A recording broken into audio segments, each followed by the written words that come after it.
Everybody has been looking for a 5G phone, and Redmi Note 10 just answered it with a Redmi Note 10 5G. This is the first ever 5G phone released globally by Redmi for this series. So are you ready? Let's unbox it.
So hi guys, it's me Richmond and welcome back to my channel. Guys, don't forget that my road to 100,000 subscriber is still ongoing. If you want to win one of 3 premium phones, do check it out and I'll post the link up there. So you can see that I've just unboxed the Redmi Note 10 5G and it's really something nice, and the back is really a matte finish.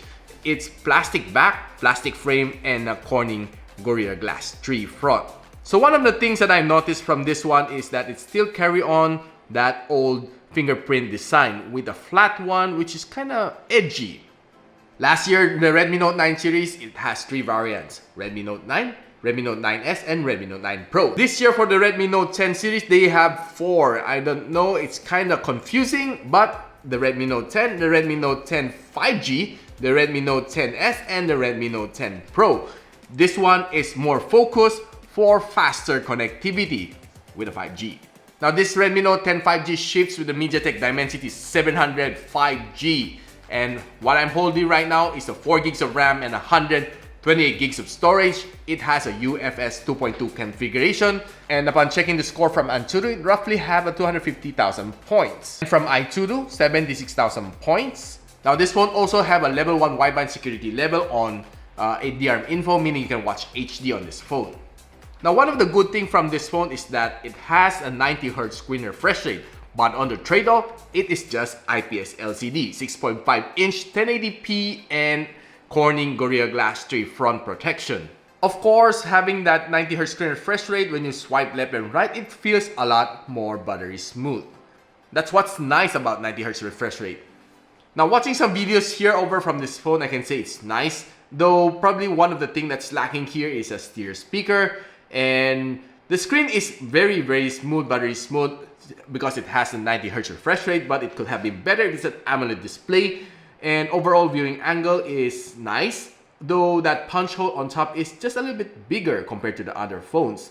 Now, I did rock this phone under bright sunlight, and yeah, the display is still very much watchable. Now, let's try some gaming on this phone. Playing Call of Duty, one of my favorite games, of course. I can say that the gameplay is nice, and of course, I cannot set all those high settings on this phone because it's just a Dimensity 700. The gameplay is nice. I just lowered a little bit of the graphic settings and was able to play it better compared to setting it higher. The phone feels a little bit warm when you play over 30 minutes.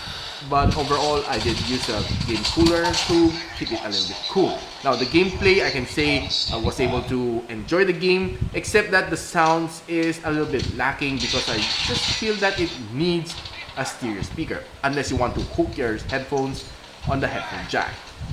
Now, let's talk about the camera on this phone. It has a 48MP triple camera setup. It has an aperture of 1.8, 2MP macro lens, and 2MP depth sensor. Up front, it has an 8MP front shooter. Now let's try to take some pictures using this phone.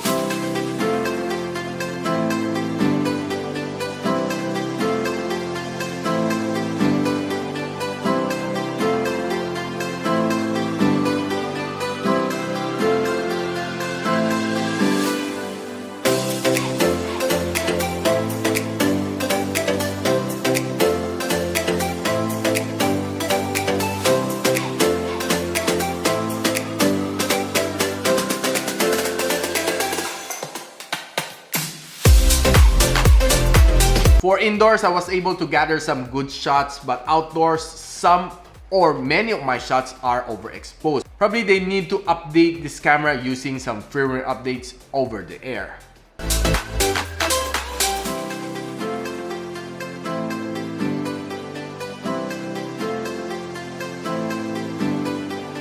For the 8MP front camera, I'm also not that impressed with some of those shots. Of course, I do expect a lot from Redmi cameras, and they have been making good cameras from the past, but this one I can say that they could have done it better on this phone. Probably, I hope that they can correct it using some firmware updates, but this one is definitely a little bit off from my expectation. Since this phone has a 5G connectivity, I slapped a GOMO SIM from Globe inside this phone, and I was able to immediately get 5G connectivity, and the speed test, well, as expected, not too high because 5G is, well, still in its infancy stage here in my country. Now, this phone rocks a 5,000 mAh of battery supporting up to 18 watts of fast charge. Then I drained this phone down to 4%, and of course, charging it back up, it took me 1 hour and 54 minutes. And of course, asking PC Mark battery stress test, I was able to squeak out 16 hours of screen on time.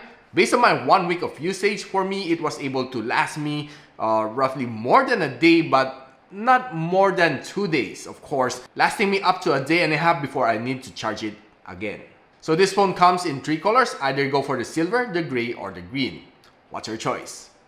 Now, the Redmi Note 10 5G for me is a good phone if you want to try the 5G connectivity in your country. But if your country is still not yet 5G ready, well, I guess you could probably opt for other Note 10 series. That's of course based on my opinion. So if you like this video, don't forget to like, subscribe, of course, click that bell icon so you don't miss any future videos here from my channel. So I hope to see you on the next one.